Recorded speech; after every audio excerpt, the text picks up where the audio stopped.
কে পাশে থাকলো আর কে থাকলো না সেসব নিয়ে ভেবো না। নিজেকে গুরুত্ব দাও।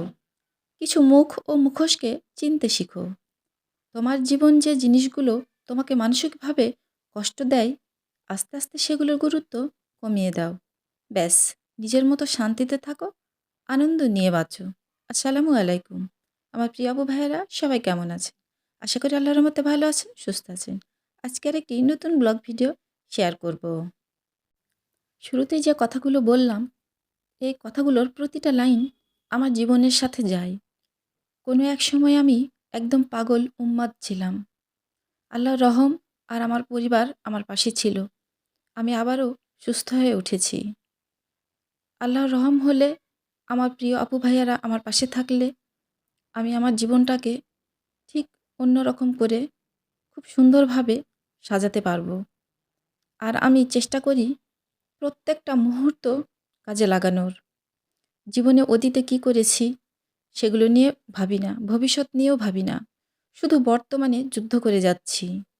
কারণ বর্তমানে যুদ্ধ করে যদি আমি জিতে যাই, তাহলে ভবিষ্যৎ ইনশাআল্লাহ আমার সুন্দর সুখকর হবে, এই আশায়। তো আমার প্রিয় আপু ভাইয়ারা, ভিডিওটা লাইক দিয়ে দেখা শুরু করবেন। যতটা সম্ভব হয় আমার পাশে থাকবেন। আমিও ইনশাআল্লাহ আপনাদের সবার পাশে আছি, থাকবো। তো যাই হোক, অনেক বকবক করলাম, আর বকবক না করি।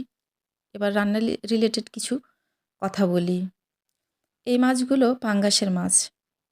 এই পাঙ্গাসের মাছগুলো আমার নেয়া ছিল। তো একদিন রান্না করা হয়েছিল, আমার প্রিয় আপু ভাইয়ারা জানে। তো আজকে দ্বিতীয় দিন রান্না করছি। আর রান্না করব আজকে ফুলকপি আর আলু দিয়ে। তাই তো আলু ফুলকপি কিন্তু মাছ ভেজে নেওয়ার পরে আলু ফুলকপিও ভেজে নিচ্ছি। আর এভাবে ভেজে রান্না করলে খেতে ভালো লাগে।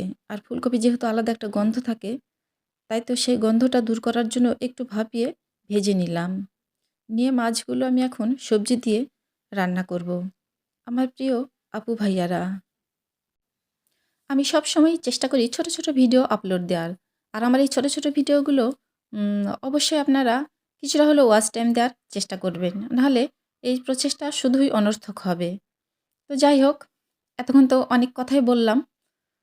আর কি বলবো জানি না। আজকের এই যে ভিডিওটা আমি আপলোড দিতে যাচ্ছি, এই ভিডিওটা কিন্তু আমার বেশ কিছুদিন আগের।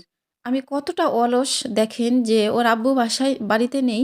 তো আমি রান্নাবান্নাও ঠিকমতো করছি না। গতকালকে যা রান্না করেছিলাম ওগুলোই ছিল। আজকে কিন্তু আমি ওগুলো দিয়েই চালিয়ে দেব। আমার হাতে এই ভিডিওটা ছিল, তাই তো আজকে এই ভিডিওটা আমি আপলোড দিতে আসলাম। আর আমি কত শুরুতেই বড়, বড় লেকচার দিলাম, তাই না আমার প্রিয় আপু ভাইয়ারা? হ্যাঁ, আমি আসলেই কিন্তু লেকচার দিয়েছি। এটা ঠিক আছে। আমার লেকচার আমি যা বলেছি আমি কিন্তু তাই করি। আমার রান্না নেই, এটা ঠিক। কিন্তু আমি প্রত্যেকটা সময়ই কাজে লাগাচ্ছি। অন্য কোনো কাজে। শুধু যে সবসময় রান্নাই করতে হবে তা কিন্তু নয়। খেতে যখন হবে তখন তো রান্না করতেই হবে। আর সেই ব্যবস্থাটা আমি সবসময় আগে করি। তারপরে আমি অন্য কাজ করি। আমি এখনো কিন্তু ঠিক তাই করছি। আমার প্রিয় আপু ভাইয়ারা, আমি কিন্তু প্রত্যেকটা মুহূর্তেই কাজ করার চেষ্টা করি। তাই তো আপনাদের ভিডিওগুলো আমি দেখে ছোট, ছোট কমেন্টস করি। দয়া করে কিছু মনে করবেন না। এই কথাটা আমি প্রায় মাঝে, মাঝে বলে আপনাদেরকে মনে করিয়ে দিই। তো যাই হোক, আমার মাছ ফুলকপি কিন্তু হয়ে গেছে। এখানে এই তেলাপিয়ার মাছটা ভেজে নিয়েছি জুবাইরের জন্য, কারণ ও ভাজা মাছ খায়। তো যাই হোক, ভালো থাকবেন। আল্লাহ হাফেজ।